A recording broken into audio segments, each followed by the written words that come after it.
오늘 우리에게 주시는 하나님의 말씀은 시편 1편 1절에서 2절입니다. 구약성경 804페이지 시편 1편 1절에서 2절까지입니다.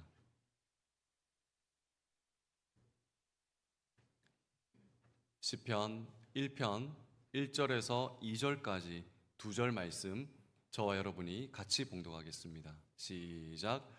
복 있는 사람은 악인들의 꾀를 따르지 아니하며 죄인들의 길에 서지 아니하며 오만한 자들의 자리에 앉지 아니하고 오직 여호와의 율법을 즐거워하여 그의 율법을 주야로 묵상하는도다. 아멘. 기도하겠습니다. 하나님 아버지, 우리의 인생은 바다 위에 떠 있는 배처럼 풍랑이 칠 때 두렵고 바람이 불 때 이리저리 흔들립니다. 우리의 인생 항해배에 올라타셔서 폭풍우를 잠잠케 하시고 우리가 가야 할 방향을 지도하여 주셔서 우리가 폭풍우 속에서도 두려워하지 않고 주님과 함께 동행하며 용기 있게 걸어가는 우리가 될 수 있도록 인도하시고 축복하여 주시옵소서. 이 시간 말씀을 듣습니다. 부족한 종은 가려주시고 주의 말씀에서 한 주간 나를 향하신 주의 뜻을 발견하는 복된 시간 되게 하여 주시옵소서. 감사드리며 예수님의 이름으로 기도드립니다. 아멘. 모든 사람은 행복을 추구합니다. 행복을 원하지 않는 사람은 한 사람도 없을 것입니다. 인류의 가장 큰 관심사는 행복입니다. 그런데 우리가 행복을 추구한다는 것은 우리가 기본적으로 행복하지 않다는 것을 보여줍니다. 행복한 존재라면 행복을 추구하지 않을 것입니다. 물을 찾는다는 것은 수분이 부족하다는 뜻입니다. 먹을 것을 찾는다는 것은 굶주려 있다는 뜻입니다. 모든 사람이 행복을 찾고 행복을 추구하는 것은 모든 사람이 행복하지 않다는 것을 말해줍니다. 또한 행복을 찾았다고 생각했는데 그것은 가짜 행복인 경우도 상당히 많습니다. 우리가 행복을 찾기 시작한 지가 벌써 언제부터입니까? 오래전부터입니다. 그런데 40대가 되어서도 행복을 찾고 있고 50대가 되어서도 행복을 찾고 70대가 되어서도 행복을 찾습니다. 도대체 행복을 찾는 이 여정은 언제 끝날까요? 그렇게 추구하는데도 왜 우리는 행복을 얻지 못할까요? 행복을 얻는 원리를 알아야 합니다. 행복은 추구하면 얻지 못하고 추구하지 않을 때 얻을 수 있습니다. 행복한 자는 행복을 추구하지 않습니다. 행복은 다른 것을 추구했을 때 따라오는 것입니다. 그래서 많은 사람들이 행복 그 자체를 얻기 위해서 무언가를 소유하려고 했다가 거기에는 행복이 없다는 것을 뒤늦게 깨닫기도 합니다. 이것은 마치 신기루와도 같습니다. 나폴레옹의 군대가 이집트를 정복하기 위해서 사막을 걷고 있었습니다. 무더위에 고생을 하며 식수도 거의 떨어져 가던 도중에 갑자기 앞에 한 병사가 소리를 질렀습니다. 저기 오아시스가 있습니다. 그러나 분명히 오아시스가 눈앞에 보이는데 아무리 걸어도 오아시스가 가까워지지 않았습니다. 모두가 당황하고 있을 때 함께 진군하던 프랑스의 수학가 가스파드가 나폴레옹에게 말했습니다. 저것은 신기루입니다. 제 생각대로라면 저곳으로 가면 절대 오아시스가 나오지 않습니다. 병사들을 진정시키고 지도를 따라서 이동해야 합니다. 신기루는요, 뜨거운 열과 공기 때문에 전혀 다른 위치에 비슷한 상이 맺히는 현상을 뜻합니다. 이것은 신기루가 있다는 것은 오아시스도 실제로 근처에 있다는 것을 암시합니다. 하지만 신기루를 따라가서는 결코 오아시스를 만날 수가 없습니다. 가도 도달할 수 없는 가짜 오아시스이기 때문입니다. 허상을 보고 가는 것이 아니라 지도를 보고 가야 하는 것이지요. 어떤 것을 소유하면 행복할 것이다 라고 여기는 모든 것은 신기루와 같습니다. 그것을 따라가면 도달할 것 같지만 도달하지 않고 잡힐 것 같지만 손에 잡히지 않습니다. 보십시오. 우리가 행복을 추구한 지가 벌써 오랜데도 아직도 행복을 찾고 있지 않습니까? 만약 가스파드가 현재 오늘 21세기를 살았다면 행복의 신기루를 따라가는 현대인들에게 또 혹은 우리에게 이렇게 말했을 것입니다.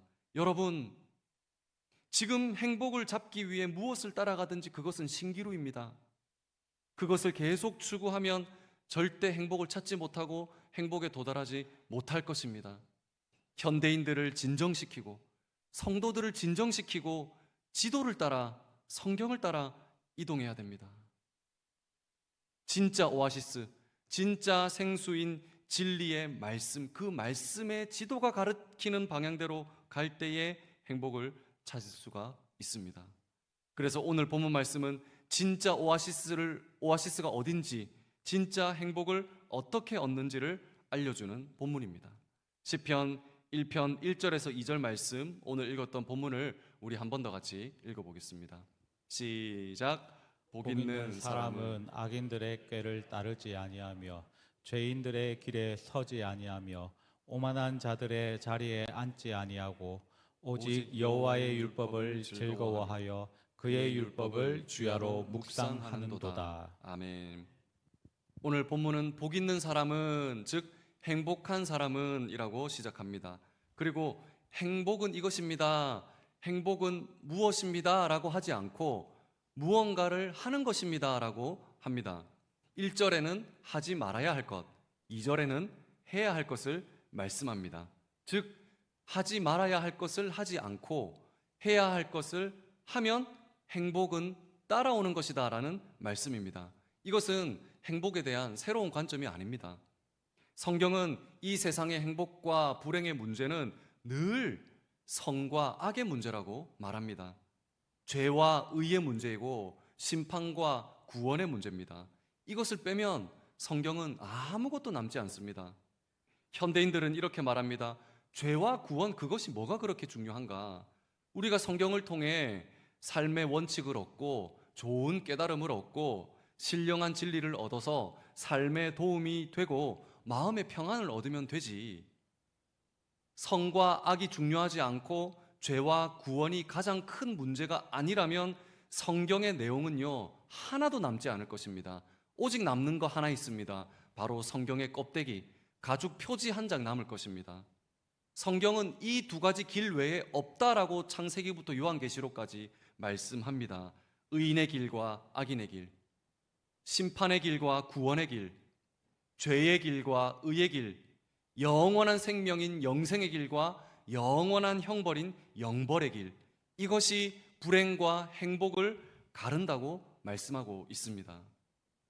그래서 우리는 하지 말아야 할 것을 하지 않고 해야 할 것을 하면 행복은 따라오게 되어 있는 것입니다. 우리가 지금까지 행복을 손에 쥐지 못한 이유가 바로 여기 있습니다. 신약 성경에서는 행복에 줄이고 목마른 자는 채워질 것이다 라고 말합니까? 그렇게 말하지 않죠. 마태복음 5장 6절에 보면 의에 줄이고 목마른 자는 그들이 배부를 것이며, 행복을 추구해서 행복을 얻는 것이 아니라 하나님의 의의 길을 따라갔더니 행복이 따라오더라라는 말씀입니다. 마태복음 6장 31절 말씀 우리 같이 한번 읽어보겠습니다. 시작. 그러므로 염려하여 이르기를 무엇을 먹을까 무엇을 마실까 무엇을 입을까 하지 말라. 아멘. 우리가 흔히 행복이라고 생각하는 것 여기 다 기록되어 있지 않습니까? 먹을 것, 입을 것, 마실 것, 내가 소유할 수 있는 것들, 거기에 행복이 있는 것이 아니라 그러면 어떻게 해야 됩니까? 마태복음 6장 32절 말씀 같이 읽습니다. 마태복음 6장 32절입니다. 제가 읽어드리겠습니다. 먼저 그의 나라와 의를 구하라. 그리하면 이 모든 것을 너희에게 더하시리라. 하나님의 의의 길을 먼저 구할 때 이 모든 것을 너희에게 더하시리라. 행복은 따라오는 것이다 라고 말을 합니다. 사랑하는 성도 여러분, 지금까지 행복을 추구했지만 도달하지 못했고 잡지 못했지 않습니까? 오늘 성경은 분명히 행복의 비결을 말해줍니다. 하지 말아야 할 것을 하지 않고 해야 할 것을 할 때 행복은 따라오는 것임을 믿으시고, 행복을 추구하기보다 하나님의 의의 길을 먼저 추구하는 저와 여러분이 될 수 있기를 주님의 이름으로 간절히 축원합니다. 그러면 먼저 하지 말아야 할 것 세 가지를 함께 나누겠습니다. 우리 오늘 읽었던 시편 1편 1절 말씀 우리 한 번 더 같이 읽어보겠습니다. 시작. 복 있는 사람은 악인들의 꾀를 따르지 아니하며 죄인들의 길에 서지 아니하며 오만한 자들의 자리에 앉지 아니하고. 아멘. 첫째는 악인들의 꾀를 따르지 아니해야 합니다. 악인, 불경건한 자의 꾀를 피해야 합니다.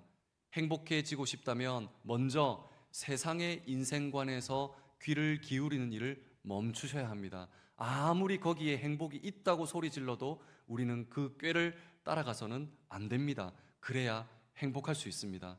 시편 4절에 보니까 악인은 그의 교만한 얼굴로 말하기를 하나님께서 이를 감찰하지 아니하신다 하며 그의 모든 사상에 하나님이 없다 하나이다. 하나님 없이 하는 그 생각과 하나님이 없는 그 세속적인 사상을 따르지 않아야 한다라고 합니다. 여기서 말하는 꾀는 카운셀입니다. 조언, 의논, 협의를 뜻합니다. 하나님 없이 하는 그 불경건한 그들의 조언을 따라가지 말라라는 뜻입니다. 악인들을 깹니다. 구원은 각자의 다 신을 믿으면 구원받는 거지 꼭 예수님을 믿어야 구원받느냐. 악인들의 꾀를 따라가지 마십시오. 교회를 가더라도 적당히 신앙생활 해라. 어떤 철학자는 신은 죽었다고 하더라. 이제 신은 없다. 악인들의 꾀지요. 교회 다녀도 술 조금 마셔도 괜찮더라. 담배 펴도 좀 괜찮더라. 내가 아는 중직자도 술 마시고 담배 피더라. 악인들의 꾀지요.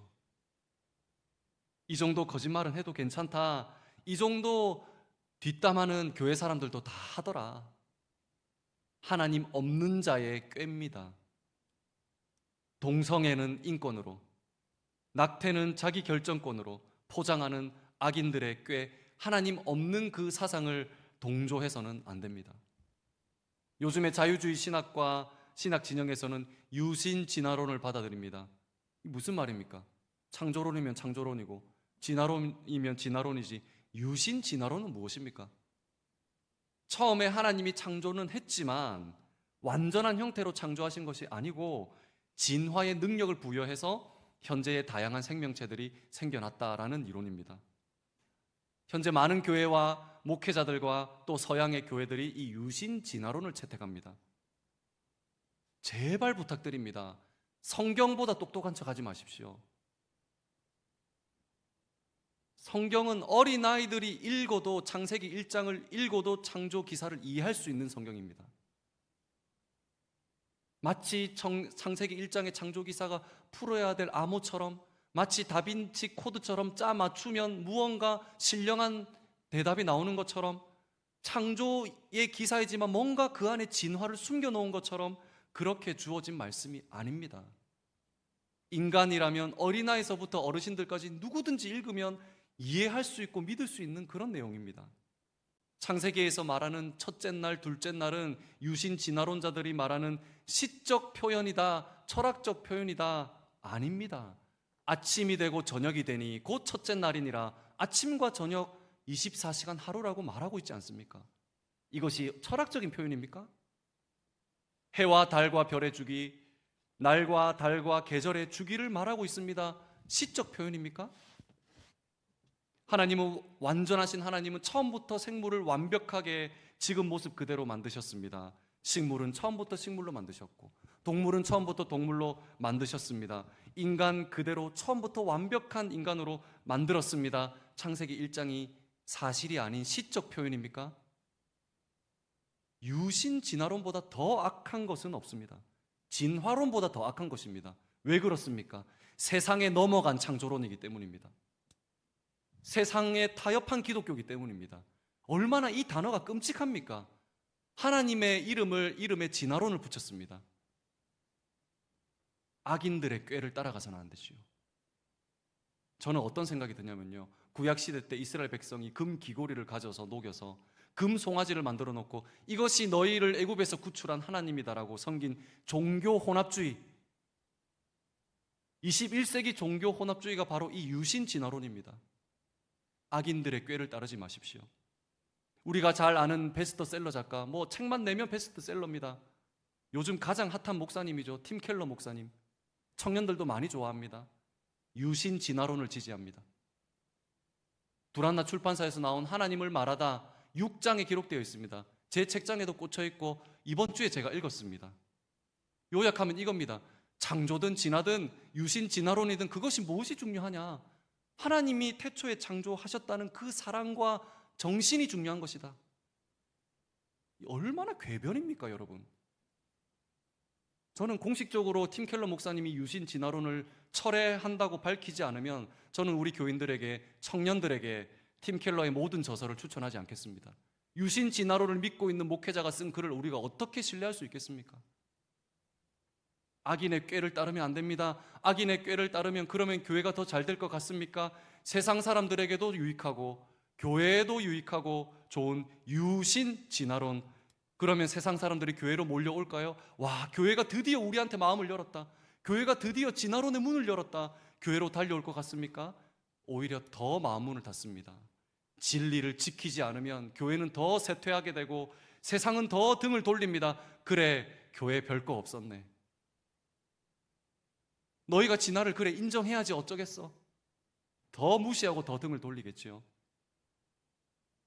혹시 이 설교도 유튜브에 올라가면 혹시 팀 켈러 목사님이 볼지도 모르겠습니다. 왜냐하면 지난주에 제가 그 디지털 예배를 드리는 타 교인 성도들에게 영상 편지를 제가 찍었지 않습니까? 익명의 타 교인이 보시고 저한테 문자가 왔습니다. 보셨더라고요. 목사님, 영상 편지 쓰셨지요? 편지 잘 받았습니다. 하고 문자가 왔어요. 아, 이게 보시는구나.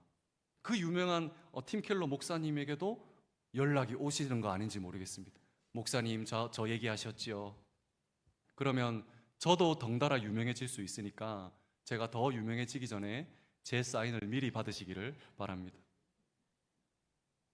악인의 꾀를 따르지 마십시오. 거기가 아무리 진리라고 행복이 있다고 외쳐도 행복 없습니다. 죄인의 길에 서지 마십시오. 오만한 자들의 자리에 앉지 마십시오. 오만한 자는 하나님을 조롱하고 하나님을 고집스럽게 거부하고 기독교의 그 좋은 가치를 거부하고 오래되었다라고 무시하는 사람들입니다. 그런 사람들의 길을 따라가지 말고 그런 사람들과 함께 앉지 마십시오. 여기서 유심히 봐야 할 것은 이 악인의 행동입니다. 처음에는 따르다, 두 번째는 서다, 세 번째는 앉다라는 동작으로 발전합니다. 따른다는 것은 동조한다는 뜻이죠. 선다는 것은 거기에 참여한다는 뜻입니다. 앉다는 것은 아예 정착해서 자리 잡는다는 뜻입니다. 약장수를 한번 생각해 보십시오. 지금은 없지만 옛날에 약장수가 오면은 사람들은 뭐지? 궁금해하면서 그 약장수를 따라갑니다. 그 다음에 어떻게 합니까?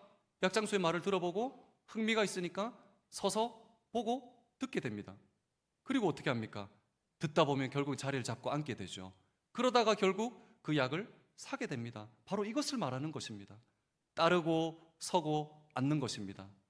사랑하는 여러분, 아무리 달콤한 말로, 아무리 그럴듯한 광고로, 아무리 유식한 언어로 포장하더라도 하나님 없는 사람들이 낸 악인의 꾀를 따르지 마시고 죄인들의 그 길에 서 있지 마시고 오만한 자들의 자리에 함께 하지 않는 것이 바로 행복의 비결인 것을 믿으시고 의의 길로만 걸어가시는 저와 여러분들이 될 수 있기를 주님의 이름으로 간절히 축원합니다. 둘째로 우리가 해야 할 것은요, 바로 시편 1편 2절 말씀입니다. 우리 읽었던 본문 한 번 더 같이 읽겠습니다. 시작. 오직 여호와의 율법을 즐거워하여 그의 율법을 주야로 묵상하는도다. 아멘. 행복을 추구하라라고 성경은 말하지 않습니다. 단지 싫어할 것을 싫어하고 좋아할 것을 좋아해라. 그러면 행복은 따라올 것이다 라고 말씀합니다. 악한 자의 조언과 함께하지 말고 하나님의 율법에서 삶의 지침을 찾는 자, 행복한 사람은 하나님이 계시하고 기록하게 하신 그 지시사항들에 신실하게 반응하는 자가 행복한 자다라고 말씀을 합니다. 최근에 어떤 게 저와 여러분은 가장 즐거우셨습니까? 어떤 것에서 즐거움을 찾으셨습니까? 서울대학교 행복연구센터에서 한국인이 무언가를 할 때 가장 높은 행복 점수를 받은 5가지, 7점 만점에 5점 이상의 5가지 항목을 순위대로 기록했습니다. 우리가 다 예상하는 그런 것입니다.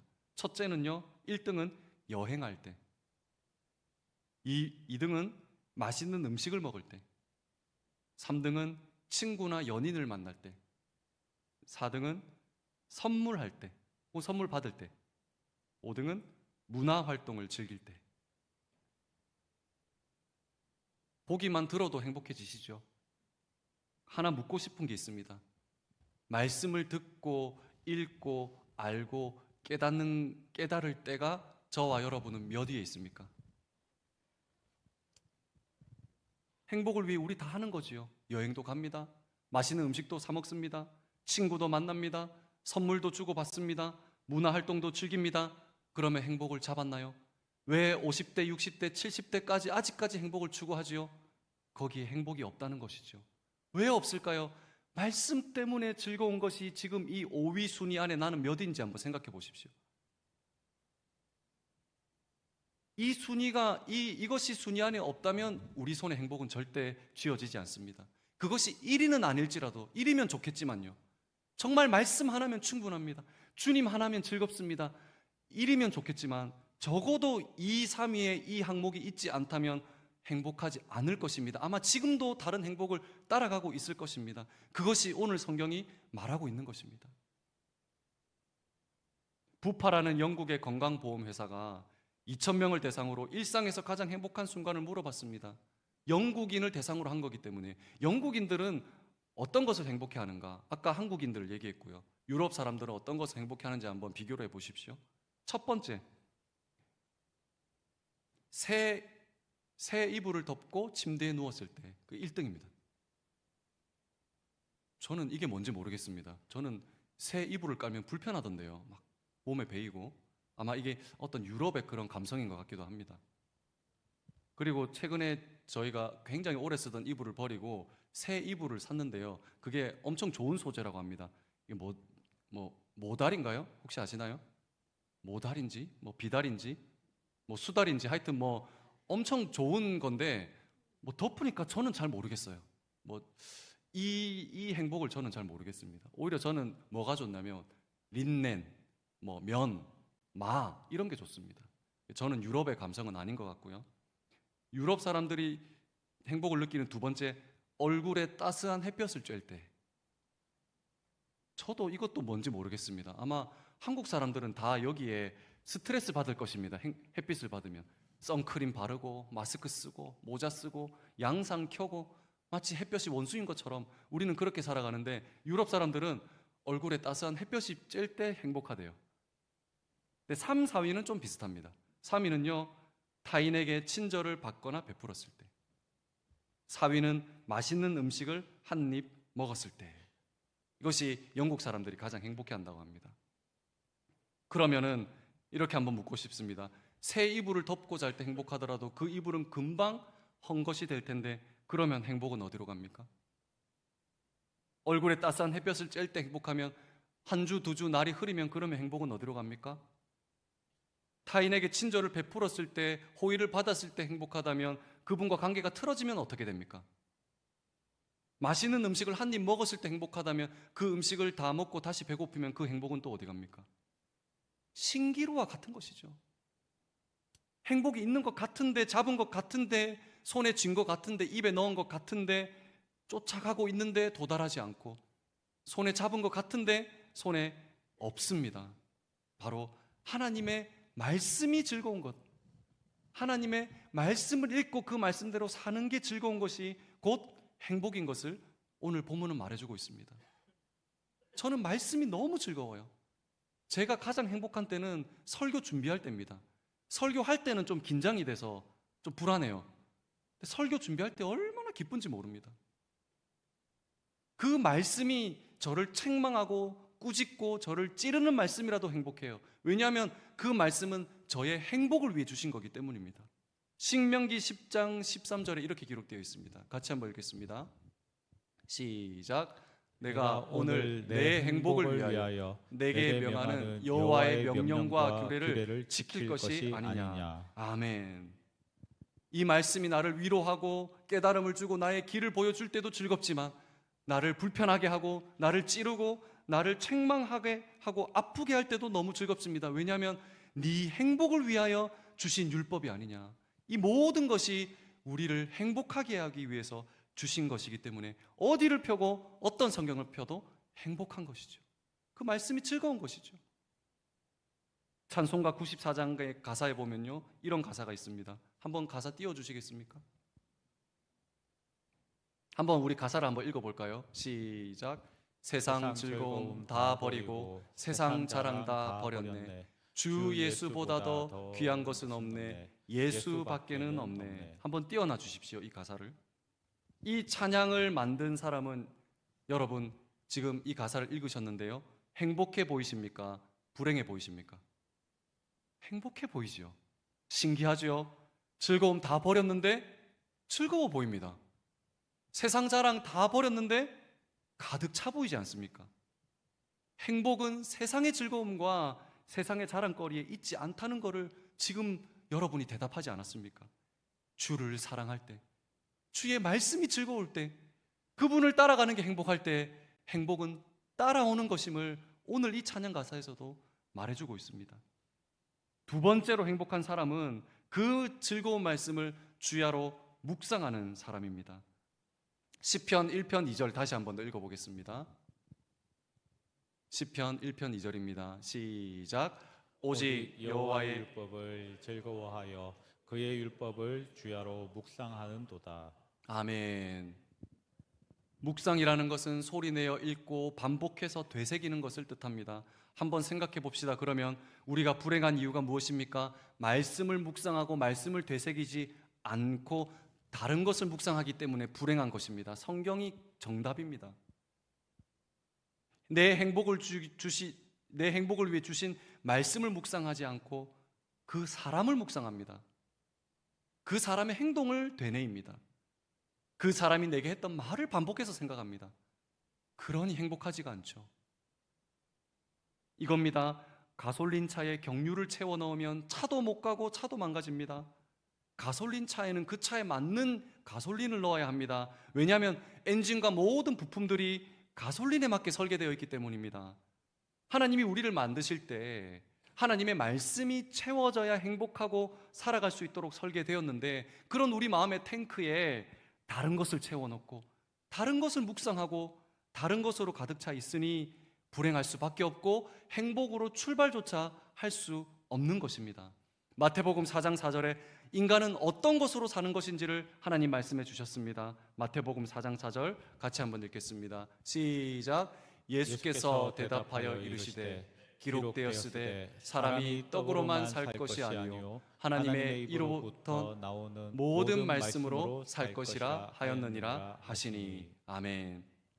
우리는 하나님의 말씀으로 살도록 설계된 존재이니 내 마음의 연료의 탱크인 우리의 행복 연료인 주의 말씀을 주야로 묵상하고 생각하고 되뇌이고 반복할 때 행복은 따라온다라고 말씀을 합니다.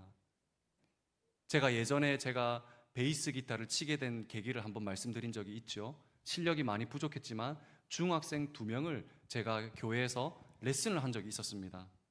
토요일 1시간 레슨했고, 그리고 그 배운 것을 숙제를 내주고 그 다음 1시간 이렇게 진행을 했습니다. 모든 학습이 다 마찬가지지만요, 질문 하나 드리겠습니다. 토요일 하루 1시간 가르치는 게 중요할까요? 이 1시간 배운 것을 학생이 집에서 매일매일 꾸준히 연습해 오는 그 시간이 중요할까요? 그렇죠. 물론 1시간도 중요합니다. 배워야 연습할 수 있기 때문입니다. 그런데요, 그 다음 주 대보면요, 실력이 어마어마하게 차이가 납니다. 두 학생이요. 혼자서 집에서 연습해 오는 아이는 매주 지날 때마다 실력이 기하급수적으로 늡니다. 그런데 토요일 날 한 번 배우고 기타는 케이스에서 안식을 누리다가 목사님한테 너무 미안해서 몇 번 꺼내서 팅가팅가 해보다가 다시 토요일에 오는 아이들은요, 매주 제자리입니다. 했던 거 또 가르쳐줘야 되고 가르쳐준 거 안 되니 또 가르쳐줘야 되고 성장하지가 않습니다. 이것이 묵상한다는 뜻입니다.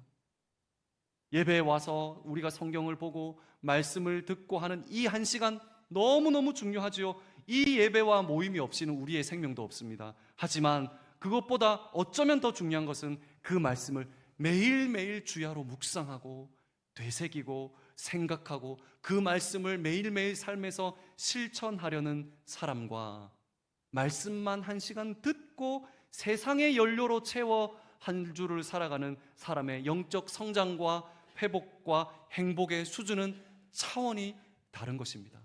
저와 여러분은 어느 쪽에 있으십니까? 사랑하는 성도 여러분, 행복은 결코 어떤 것을 추구하거나 소유하는 데서 오는 것이 아닙니다. 아마 잡아도 잡히지 않는 신기루로 가고 있는 것입니다.